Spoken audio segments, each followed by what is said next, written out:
Halo semuanya, perkenalkan nama saya Charlotte Denis Gunawan dengan NIM G002512 dari kelompok B5. Hari ini kita akan membahas beberapa hal terkait dengan abdomen. Pertama, kita akan membahas mengenai dinding abdomen, di mana di dalam pembahasannya nanti akan dibahas pembagian lapisan dinding abdomen, sistem ototnya, dan juga organ retroperitoneal dan juga intraperitoneal.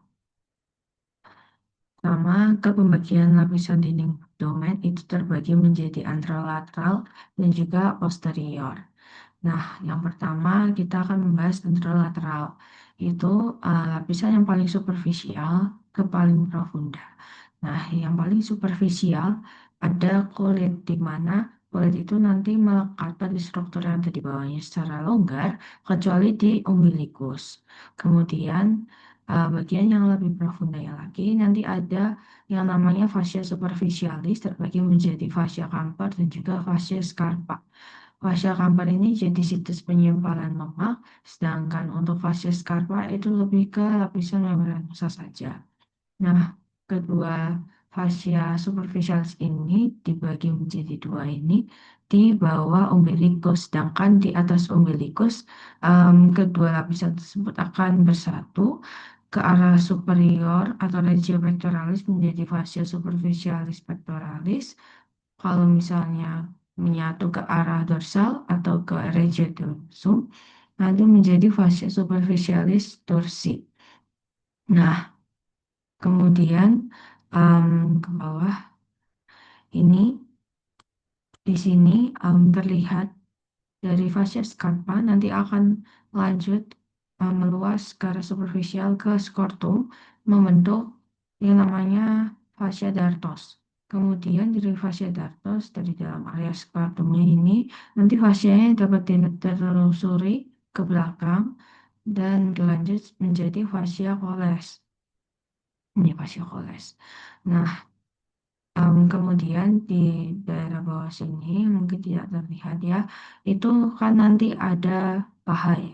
Nah, fascia scarpa itu nanti akan turun ke bawah ke inferior dan nanti akan berlanjut ke paha di bawah ligamentum inguinale bergabung dengan fascia lata.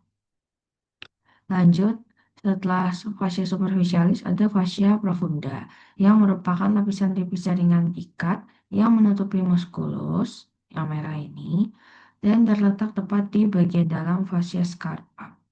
Nah, lapisan-lapisan ini itu tidak nampak jelas kecuali lapisan di sebelah dalam musculus transversus abdominis yang berkembang itu lebih bening. Kalau udah tentang muskule ataponeurosis untuk lapisan dinding abdomen anterolateral. Itu nanti terbagi menjadi flat muscles dan juga vertical muscles. Untuk flat muscles-nya itu dari yang superficial ke profunda ada musculus obliquus external, terus musculus obliquus internal abdominis dan juga transversus abdominis. Kemudian untuk vertical muscles itu ada rectus abdominis dan juga mungkin di sini tidak terlihat ada musculus pyramidalis. Piramidalis.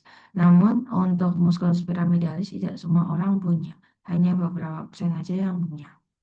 Nah, kemudian di sini kan dapat dilihat ya, di tengah ini ada yang namanya linea alba. Linea alba. Nah, ini itu dibentuk oleh perpaduan aponeurosis dari musculus obliquus externus, internus, dan juga transversus abdominis. Dan umbilicus sendiri itu melewati linea alba. Kemudian untuk musculus obliquus externus itu ada yang namanya ligamentum inguinal, di mana ligamentum inguinal itu ada di bagian bawah aponeurosis musculus obliquus externus abdominis. Dan ligamentum inguinal itu kan ada dextra dan sinistra. Itu aponeurosisnya kan di bawah aponeurosis. Nah, aponeurosisnya sendiri berjalan dari spina iliaca anterior anterior superior atau sias sampai ke tuberculum pubicum dan melipat membentuk kanalis inguinalis.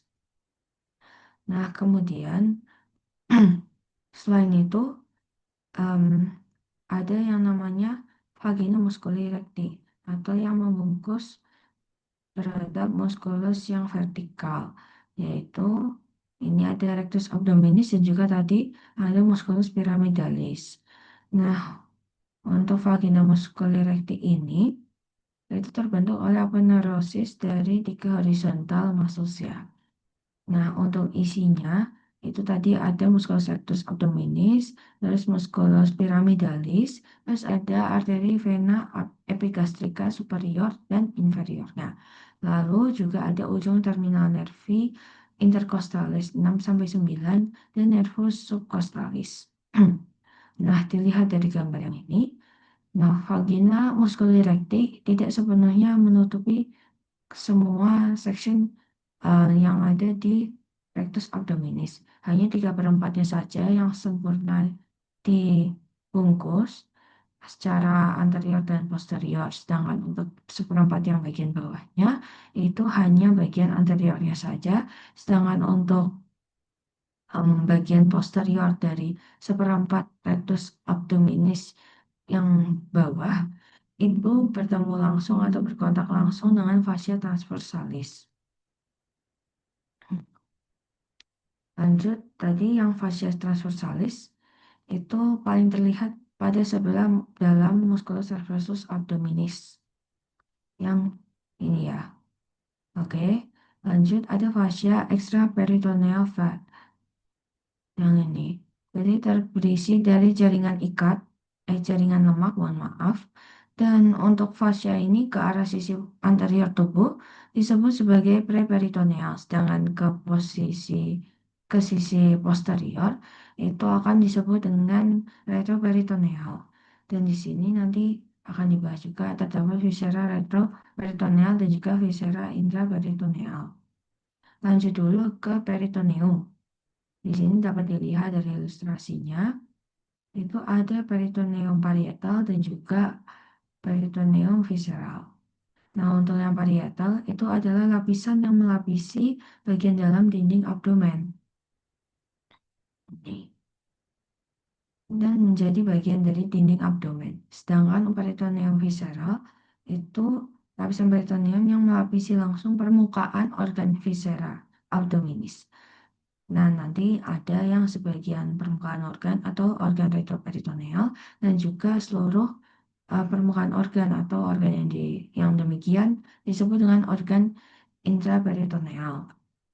Nanti ada yang namanya kavum peritone atau rongga yang dibentuk oleh kedua lapisan peritoneum tersebut. Dalam keadaan normalnya, kavum tersebut berisi sedikit cairan serosa.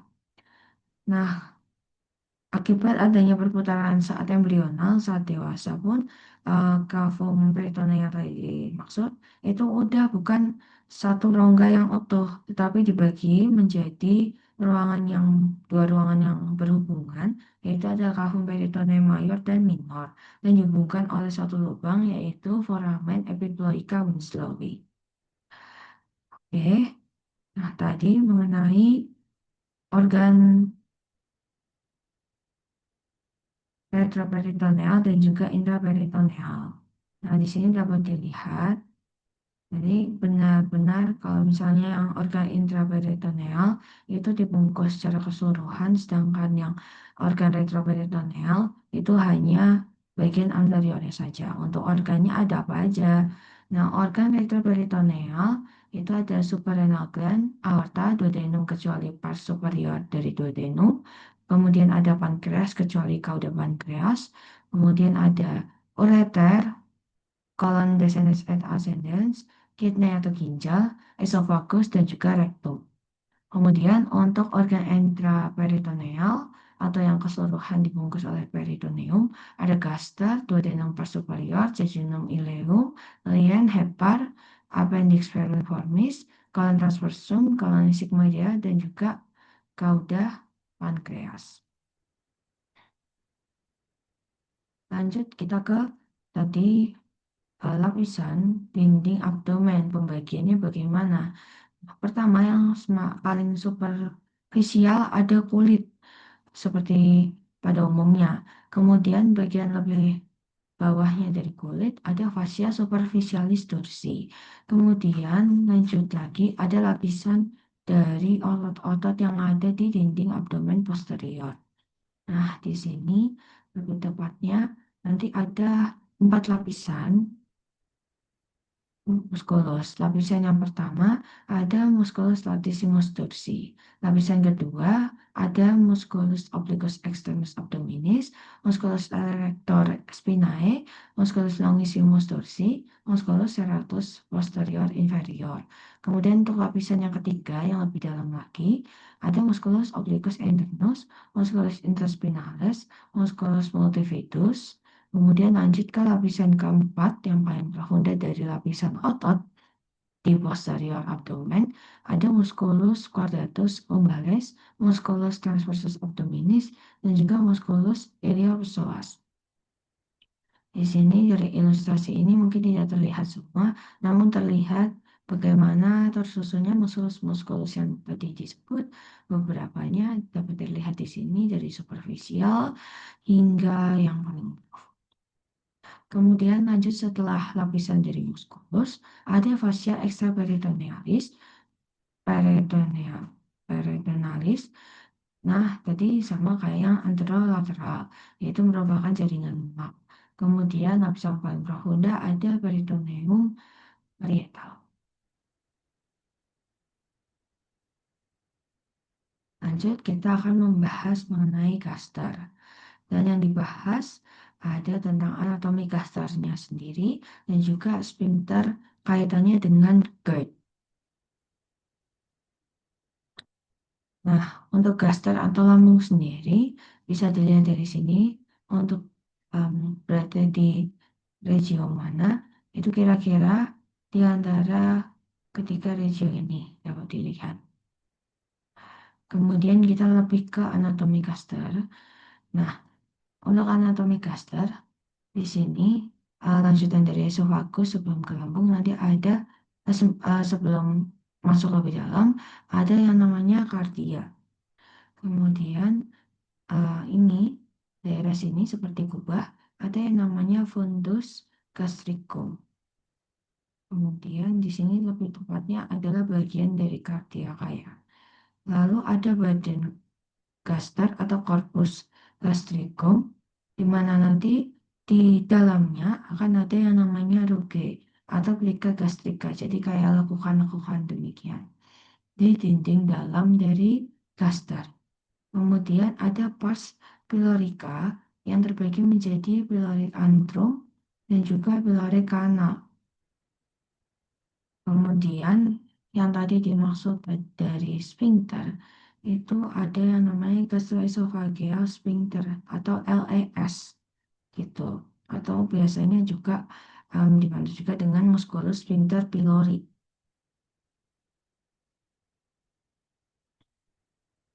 Ini dia. Nah, untuk kayak perbedaannya dari keadaan LES yang normal dan juga LES yang pada penderita GERD ya.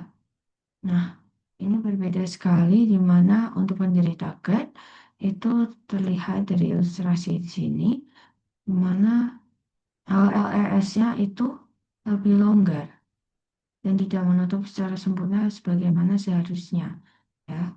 Sehingga cairan asam lambung ini apabila sedang naik-naiknya atau lagi diproduksi secara lebih massal itu dapat naik ke esofagus dan menimbulkan adanya rasa dada yang panas gitu ya di tengah sini di ulu hati karena asam lambungnya yang ya jelas bersifat asam ini itu naik ke atas mana mungkin udah tidak ada perlindungan yang sama dengan dinding lambung karena memang seharusnya asam lambung hanya ada di lambung.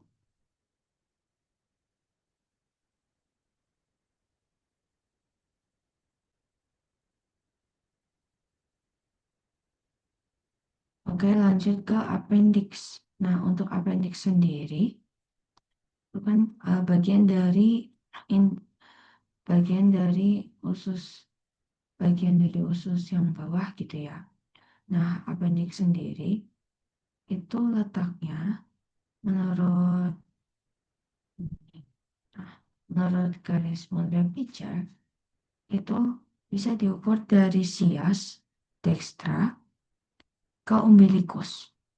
Kemudian pangkal appendix sendiri terletak pada sepertiga lateral garis Monday picture ini yang disebut sebagai nanti ada yang namanya titik McBurney. Titik McBurney. Ini biasanya untuk pemeriksaan apabila memang ada em, gejala atau diagnosa dari kira-kira ini pasien pada usus buntu, biasanya dicek apakah ada pembesaran atau kayak radang di em, appendix ini. Dan letaknya bisa dibilang untuk ini medis adalah titik McBurney ini. Kemudian sebenarnya ada menurut garis Lens yang diukur dari sias dekstra sampai sias sinistra. sinistra. Kemudian ujung apendiksnya ada pada titik 1/6 dari lateral dekstra. Namun untuk titik yang lebih sering digunakan adalah titik McBurney. Kemudian appendix sendiri itu sebenarnya ada variasi letaknya pada manusia, yaitu ada retroasekal, kemudian ada subsekal, pelvic, reiliaca, dan postiliaca. Nah, untuk appendix retrosekal itu adalah variasi letak appendix yang paling umum ditemukan pada manusia. Nah, appendix retrosekal ini lebih tepatnya berada di belakang sekum, dan mengarah ke atas ini. Ini lebih tepatnya di belakang sekum, bukan di dalam sekum. Kemudian untuk appendix posterialis, letaknya lebih mengarah ke kiri dan di belakang ileum dan mesenteriumnya. Kemudian untuk appendix pelvicum mengarah seperti ke jam 5, itu mengarah ke bawah melewati psoas mayor dan ujungnya melebihi tepi atas panggul bawah. Kemudian ada appendix reilialis. Itu terletak lebih mengarah ke kiri di depan ileum dan juga mesenterium. Kemudian ada appendix subsecalis, itu mengarah lebih ke arah jam 6, itu terletak di descendens ke cauda. Baik, sekian penjelasan dari saya. Apabila ada kekurangan, mohon maaf. Terima kasih dan sampai jumpa.